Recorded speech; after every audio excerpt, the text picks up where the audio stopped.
नमस्कार दोस्तों, बहुत बहुत स्वागत है आपका अपने channel incredible study with RP में। और आज के वीडियो में यूपीपीसीएस 2002 के क्वेश्चन देखने जा रहे हैं। इसमें जो भी एंशिएंट हिस्ट्री है या प्राचीन भारत की इतिहास से संबंधित जो भी प्रश्न पूछे गए हैं उनका मैं 1 बाय 1 करके विश्लेषण करूँगा। जो लोग भी नए हैं या जो भी नई तैयारी करना चाहते हैं, पीसीएस की तैयारी करना चाहते हैं, इस चैनल से जुड़ सकते हैं, क्योंकि इस चैनल में आपको यूपीपीसीएस शुरू से लेकर अंत तक कैसे तैयारी करनी है पूरा बताया जाएगा। आप शुरू में मैं प्रीवियस ईयर करा रहा हूँ, पहले प्रीवियस ईयर कराऊँगा, फिर इसके आगे आपको पूरी हिस्ट्री कराऊँगा, तो आप आसानी से जुड़ सकते हैं और आसानी से अपनी तैयारी जारी रख सकते हैं। तो चलिए स्टार्ट करते हैं। उपनिषद पुस्तकें हैं तो ये दर्शन पर आधारित है। वैदिक साहित्य का अंतिम भाग माना जाता है इन उपनिषदों को। वैदिक चिंतन का चरमोत्कर्ष माना जाता है इन उपनिषदों को। और उपनिषद का अर्थ होता है वेदांत। ठीक है, उपनिषद और वेदांत दोनों एक ही हैं। अब वेदांत का मतलब क्या हुआ? वेदों का अंत। इसी वजह से इन्हें हम अंतिम भाग कहते हैं वेदों का। ठीक है, वेद कौन कौन से हैं? 4 वेद हैं, ऋग्वेद, सामवेद, यजुर्वेद, अथर्ववेद। और इनके बारे में मैं आपको बता चुका हूँ। ऋग्वेद, सामवेद के बारे में बताया था, जिसमें संगीत का वर्णन मिलता है। अथर्ववेद जिसमें कर्म कांड के बारे में जानकारी मिलती है। और यजुर्वेद के बारे में बताया था आपको कि इसमें यज्ञ के विधान से संबंधित जानकारी मिलती है। और ऋग्वेद के बारे में तो आप समझ सकते हैं। इसके आगे उपनिषद का मतलब क्या होता है? उपनिषद का मतलब होता है कि शिष्य का गुरु के समीप बैठकर परम ज्ञान को प्राप्त करना। अकॉर्डिंग टू शंकराचार्य, उपनिषद का अर्थ यानी शंकराचार्य के अनुसार उपनिषद का अर्थ बताया गया है ब्रह्म विद्या, यानी सबसे अच्छी विद्या। योग दर्शन के प्रतिपादक कौन थे? पतंजलि थे। और दार्शनिक संप्रदायों की संख्या कितनी है? तो दार्शनिक संप्रदाय हैं टोटल दोस्तों 6, और इन्हीं को षड दर्शन कहा जाता है। यह डायरेक्ट बोल सकता है क्वेश्चन में आपसे, षड दर्शन किसे कहते हैं? तो हम कह सकते हैं दार्शनिक संप्रदायों की संख्या जो कि 6 है, उन्हें ही हम लोग षड दर्शन के नाम से जानते हैं। अब इसमें कुछ चीज़ें और देख लीजिए। सांख्य दर्शन, अब इसमें जो 6 दर्शन हैं ये कौन कौन से हैं, इनके बारे में चलिए बात करते हैं। तो सांख्य दर्शन के प्रतिपादक हैं महर्षि कपिल। ठीक है, और सांख्य दर्शन को सबसे प्राचीन तथा प्रामाणिक ग्रंथ माना गया है। और भगवान कृष्ण की एक पुस्तक है सांख्य कारिका। ठीक है, न्याय दर्शन के प्रतिपादक हैं गौतम, और यह सांख्य का व्यवहारिक पक्ष है। वैशेषिक दर्शन के प्रतिपादक हैं महर्षि कणाद। मीमांसा दर्शन के जैमिनी, जिनका ग्रंथ है मीमांसा सूत्र। और वैदिक दर्शन के प्रतिपादक है वादरायण। आगे जाते हैं। ये तो टोटल मैंने आपको 6 दर्शन बता दिए कौन कौन से, यानी फिर से एक बार देख लीजिए। सांख्य, न्याय, वैशेषिक, मीमांसा, वेदांत। सांख्य, न्याय, वैदेशिक, मीमांसा और वेदांत, ये हो गए आपके 6। अगला क्वेश्चन पूछा गया है, कौन सा स्थल पार्श्वनाथ से संबंध होने के कारण जैन सिद्ध क्षेत्र माना जाता है? तो ये सम्मेद शिखर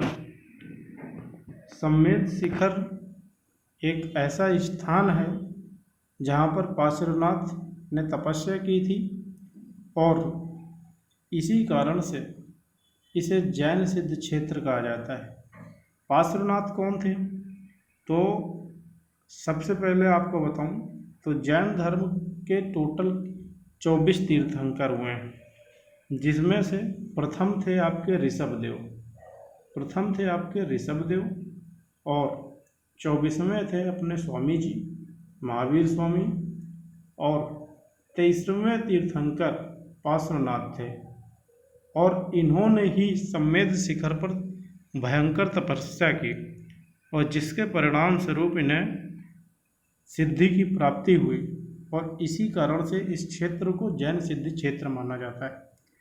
84वें दिन इन्हें कैवल्य की प्राप्ति होती है इसी समवेत शिखर पर्वत पर। 84वें दिन कैवल्य की प्राप्ति होती है और निर्वाण भी इसी पहाड़ी पर प्राप्त होता है। ठीक है, अब मैं आपसे अगला क्वेश्चन डिस्कस करता हूँ। महात्मा बुद्ध, तो महात्मा बुद्ध का जन्म कहाँ हुआ था? लुम्बिनी में। देखिए एक चीज़ और बता दूँ आपको, महात्मा बुद्ध का जन्म और महावीर का जन्म, इन दोनों में आपको कन्फ्यूजन होता होगा, तो इसको याद करने की बढ़िया सी ट्रिक आपको बताता हूँ। महावीर का जन्म हुआ था वैशाली में और बुद्ध का जन्म आपका हुआ था लुम्बिनी में। ठीक है, अब याद कैसे रखोगे? महावीर स्वामी नाम था ना इनका, तो स्वामी, तो देखिए शादीशुदा तो दोनों थे, यह समझ लेना कि स्वामी जी की साली थी और बुद्ध की वस्तु थी। समझे कुछ? यानी बुद्ध की थी वस्तु और स्वामी की थी साली। अब इस तरह से आप बहुत आसानी से याद रख सकते हैं कि बुद्ध की थी वस्तु, वस्तु से कपिल वस्तु, और कपिल वस्तु कहाँ पड़ती है? लुम्बिनी में। ठीक, और बुद्ध का जन्म हुआ था 563 BC में, और जबकि महावीर का जन्म हुआ था 599 BC में। ठीक, और बुद्ध के पिता का नाम था शुद्धोधन और कपिल वस्तु के साक्यगढ़ के ये प्रधान थे इनके पिताजी, और इनकी माता का नाम माया देवी था, और जन्म से कुछ ही समय पश्चात इनकी माता का देहांत हो गया था, जिसके कारण से इनका पालन पोषण गौतमी ने किया था। प्रजापति गौतमी इनका पूरा नाम था। और ये भी जान लीजिए इनके एक प्रिय शिष्य थे, क्या नाम था उनका, जिनके कहने पर गौतमी, प्रजापति गौतमी को बुद्ध धर्म में, पहले स्त्रियों को बुद्ध धर्म में प्रवेश नहीं दिया जाता था, लेकिन इनके जो प्रिय शिष्य थे उनके कहने पर बुद्ध ने गौतमी पुत्र प्रजापति गौतमी को सबसे पहली बार बुद्ध धर्म में प्रवेश की अनुमति दी थी। ठीक है, और इनके शिष्य का नाम बताइएगा मुझे। ठीक है, ए से नाम चालू होता है, चलिए मैं बता दे रहा हूँ आपको, वो आप कमेंट बॉक्स में कमेंट करके बताइए। अगला क्वेश्चन पूछा गया है, कौटिल्य प्रधानमंत्री थे किसके समय में? तो कौटिल्य का नाम तो बहुत ही फेमस है, चंद्रगुप्त मौर्य के संस्थापक थे। संस्थापक था चंद्रगुप्त मौर्य। किसका संस्थापक था? तो मौर्य वंश का संस्थापक था, और कौटिल्य इन्हीं के प्रधानमंत्री थे, अर्थात चंद्रगुप्त मौर्य के प्रधानमंत्री कौटिल्य थे। और चंद्र का मतलब समझे, चंद्र का मतलब होता है चंद्रगुप्त मौर्य। यहाँ पर चंद्र को 1000 करसार्पण देकर खरीदा था। और मौर्य वंश में चांदी के सिक्कों को करसार्पण कहा जाता था, इस चीज़ पे ध्यान दीजिएगा। मौर्य वंश में चांदी के सिक्कों को करसार्पण कहा जाता था। तक्षशिला लाए, कला विद्या की विधिवत शिक्षा दे। अच्छा समझिए इस चीज़ को, चंद्रगुप्त मौर्य जो है, जब इनका अपमान, कौटिल्य का अपमान, कौटिल्य के 3 नाम थे, चाणक्य, विष्णुगुप्त और कौटिल्य, जब इनका अपमान घरन कर दिया था, तब इन्होंने उनसे बदला लेने के लिए चंद्रगुप्त मौर्य को 1000 करसार्पण देकर खरीद लिया था। और फिर उस बच्चे को ये तक्षशिला लेकर आते हैं, और फिर वहाँ पर कला विद्या की विधिवत शिक्षा देती है, और फिर पूरी प्लानिंग बनाते हैं कि कैसे घनानंद को निपटाना है। फिर इन्होंने नंद वंश का पूरी तरह से खात्मा करा दिया। और कौटिल्य थे शिक्षक, और शिक्षक जब विनाश पे उतरता है, इसका वर्णन आप मौर्य वंश पे कौटिल्य के उदाहरण से देख सकते हैं। कुछ समय तक बिंदुसार के समय में भी प्रधानमंत्री रहे थे। अब आप कहेंगे बिंदुसार कौन था? देखिए, हर्यक वंश की स्थापना किसने की थी? बिंदुसार ने की थी।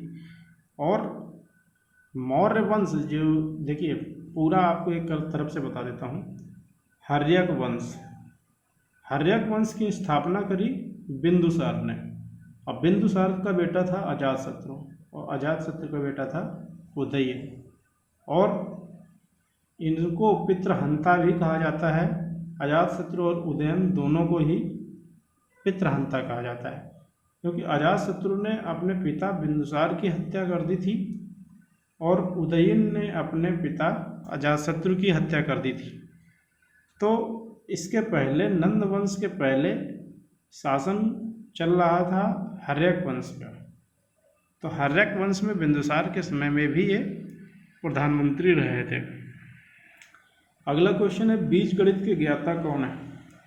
तो भास्कराचार्य को बीजगणित का ज्ञाता कहा जाता है। इनका जन्म 11 से 14 BC में हुआ था। बीज गणित के साथ साथ इनको बढ़िया सी मैथ की भी जानकारी थी, यानी महान गणितज्ञ भी जाना जाता है। 1150 में सिद्धांत शिरोमणि की रचना की थी, और अन्य इनकी रचना थी लीलावती। आर्यभट्टम ने आर्यभट्टियम की रचना करी। ये गुप्तकालीन पुस्तक है, प्रसिद्ध गणितज्ञ थे। यहाँ से डायरेक्ट ये भी क्वेश्चन बनता है कि आर्यभट्ट किसके समकालीन थे? गुप्त वंश, मौर्य वंश, दुनिया भर के वंश लिख देंगे। तो आपको ध्यान रखना है कि आर्यभट्ट जो है गुप्त काल के समकालीन थे, और उसी समय प्रसिद्ध गणितज्ञ थे वहाँ पर। और आर्यभट्ट ने ही सबसे पहले बताया था कि पृथ्वी जो है सूर्य का चक्कर लगाती है। अब आप ये समझिए, गुप्त काल लगभग 300 से 400 शताब्दी के बीच में, हमें जब पूरी दुनिया को कुछ भी नहीं पता था, तब आर्यभट्ट ने ये बता दिया था कि पृथ्वी सूर्य का चक्कर लगाती। इसीलिए कहा जाता है कि वैदिक सभ्यता यानी वेदों में जो हमारे वर्णन किया गया है कि हमारी हिंदू सभ्यता बहुत ही पुरानी है। ब्रह्मगुप्त, अगला है ब्रह्मगुप्त। इनका जन्म हुआ था 528 BC में, उज्जैन में हुआ था। ये गणितज्ञ थे, ज्योतिषी थे, हाथ देखकर बता देते थे सबका। ब्रह्म सिद्धांत का प्रतिपादन किए थे। तो ब्रह्म सिद्धांत का प्रतिपादन ब्रह्मगुप्त ने, और आर्यभट्ट ने आर्यभट्टियम नामक ग्रंथ लिखा, और भास्कराचार्य ने सिद्धांत शिरोमणि नामक रचना की। और भास्कराचार्य की ही एक अन्य रचना मिलती है लीलावती। तो ये मैंने आपको बता दिए। यूपी PCS 2002 में जितने भी क्वेश्चन पूछे गए हैं 1 by 1 करके सारे का अच्छे से एक्सप्लेन कर दिया। अगर फिर भी कोई इसी तरह की कोई दिक्कत है, कोई क्वेश्चन है, आप बेझिझक कमेंट बॉक्स में पूछिए, मैं आपके सवालों के जवाब दूंगा। तो इस वीडियो में फिलहाल इतना ही। धन्यवाद वीडियो देखने के लिए।